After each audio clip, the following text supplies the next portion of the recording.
Alright, everybody, welcome to my presentation here. This is my presentation on Stalin, Hitler, Churchill, Truman, and Nikita Khrushchev. So this is a video just on all of their contributions to World War II. So first we'll start with Adolf Hitler. So Adolf Hitler was born April 20th, 1889 in Austria. And so growing up, Hitler really wanted to be an artist. He wanted to be a painter, and he had some pretty good paintings. Some of his paintings actually now sold for a decent amount of money. So growing up, he applied to the Academy of Fine Arts twice, and was rejected both times.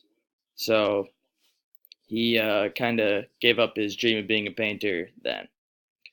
So then in 1913, he moved to Munich, Germany, and then he applied for the German army when World War I started. And so he served in the German army and was actually a very good soldier in the German army and moved high up the ranks.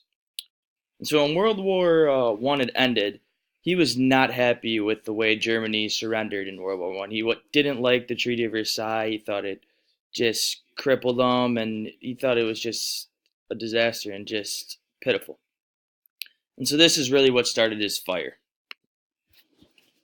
So in 1923, Hitler storms a public meeting of a government meeting and tries to revolt and basically start a new government with a few others.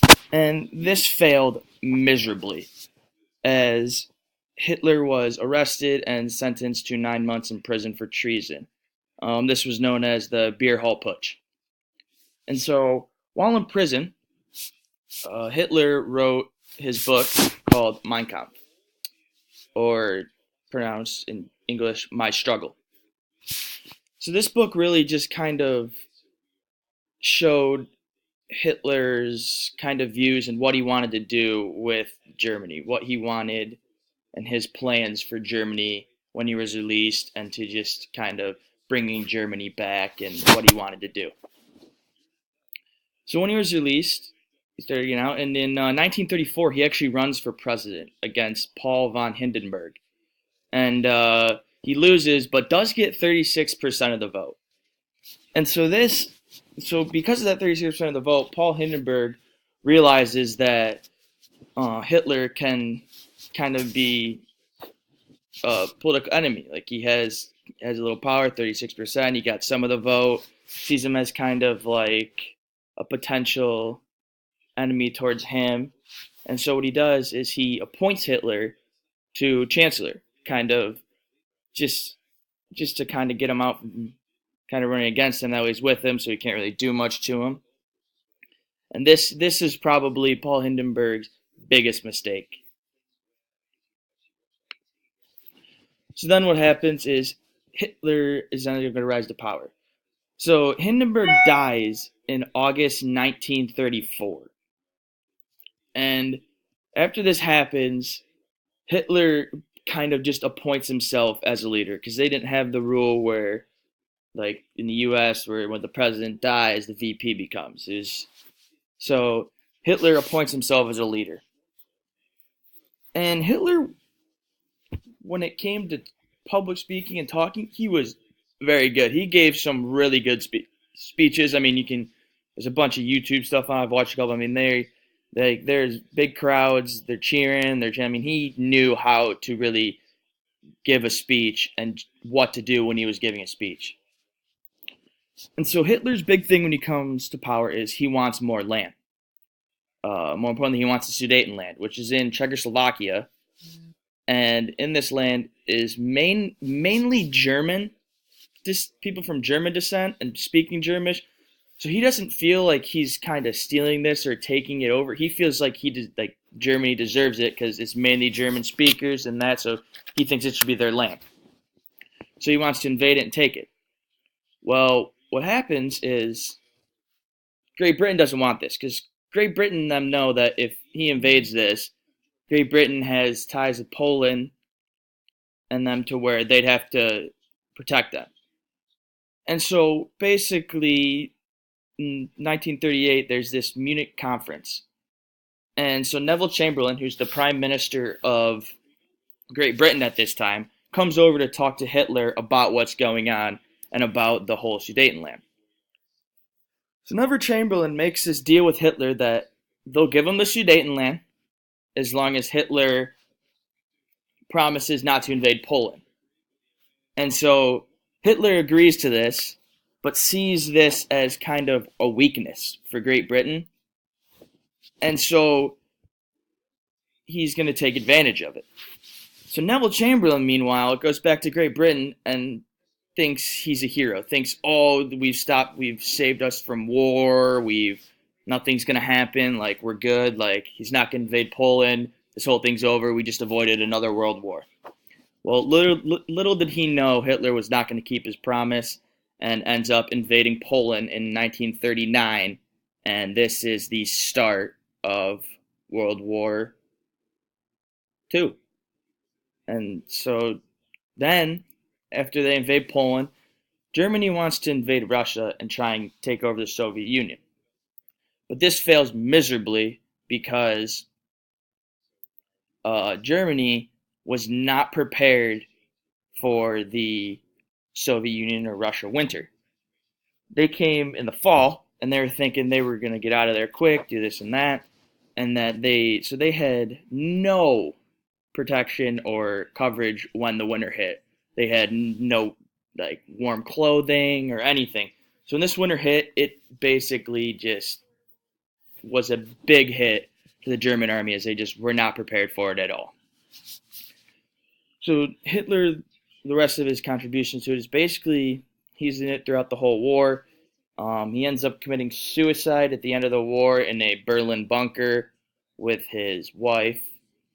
And he took a cyanide poisoning and then also shot himself as well because in case the cyanide tablet didn't work.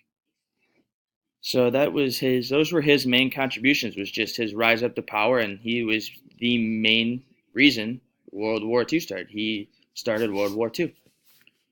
So now let's change to this man, Joseph Stalin. Now Joseph Stalin was born in Soviet Union in December of 1879, December 18th to be exact. And so he ruled the Soviet Union for more than 2 decades in their dictatorship. And he was in the World War. He was big. He actually reorganized the Soviet Union military in World War II so that way he had full control and full operation of the Soviet Union military. So what he said went. And so the biggest role for him in this war was that Poland or Germany, when they tried to invade the Soviet Union, his role was really defending the Soviet Union and just defeating Germany and kind of pushing them back out of the Soviet Union. This really kind of crippled the German army. I mean, they crippled them. They had a huge army, but this was a big hit for them as Soviet Union came in and just swept them out. And I mean, don't get me wrong, it was bloody. I mean, Stalingrad was just one of the bloodiest wars in World War II. I mean, 2 million total casualties. So I mean, it was bad. But his main role was he was able to defeat Germany and kind of just push them back and keep them out of the Soviet Union and from taking over Soviet Union. So now let's move on to this man, Winston Churchill. Now, Winston Churchill was born November 30th, 1874, and was a British politician and military officer. So Winston Churchill, let's start here. He did not want Neville Chamberlain going over to the Munich conference to discuss with Hitler. He thought that if Neville Chamberlain, that's the last thing you want to do, is you want to go over there and talk to Hitler. You don't want to do that. So when he heard Neville Chamberlain's going over there, he was not happy. And he was especially not happy when Neville Chamberlain came back from the Munich conference informing everybody that he's brought peace and that Hitler's not going to invade and he's saved the world from another World War II. Winston Churchill is absolutely just furious about this. He is not happy, does not want anything to do with it. He thinks that this is just an awful deal because he knows that just because Hitler said that he's not going to do it, he figures Hitler's going to come in and start the war and do what he wants to do because he's Hitler. He doesn't care. So in 1940, actually, is when he becomes the Prime Minister of Great Britain. So he doesn't become the Prime Minister until about a year after the war started. And so what he does is, well, one of his main priorities, because he's a great prime minister, is he worked very closely with President Roosevelt and Stalin to form an allied war strategy to defeat the German army in this. And their strategy, I would say, worked out pretty well, as they were able to push them out of certain places, especially a very big win in the Battle of Britain, which was huge because Germany's army style was, they were kind of like a blitz, it was called blitzkrieg, which is like blitzing, so it's kind of just quick and just kind of roll through and like catch you off guard. Well, the problem with doing that with Great Britain is an island, so he couldn't bring his tanks and people in. So what he did was Germany tried to fly in and just bomb Great Britain. Well, a big turning point was Great Britain was able to intercept and decode the German codes, and so he kind of had a idea. So they kind of had an idea of what they were doing and when they were going to do it, which helped them out big time coming to being able to defend Britain and just during the Battle of Britain. I mean, that was huge. So he was able to kind of stop that, and hence this was really Germany's first like defeat, and realize that Germany's not this big power and they can be handled, and Great Britain was a big factor, and Winston Churchill was a big factor in doing that.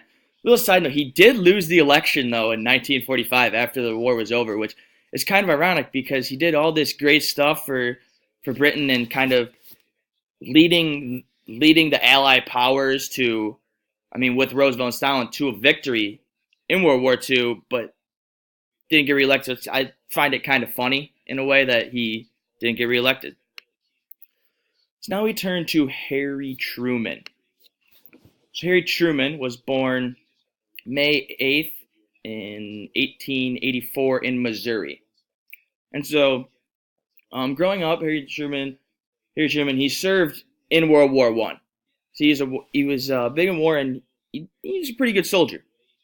And so in 1934, he was elected to the U.S. Senate and kind of was on a couple committees throughout FDR's New Deal programs and that kind of stuff. So he was kind of a little bit a part of that.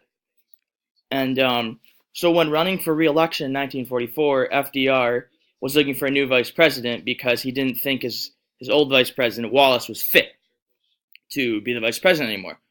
So he chose Truman. And so FDR and Truman, they win the election in 1945. But then FDR dies of a stroke, which means Truman becomes president.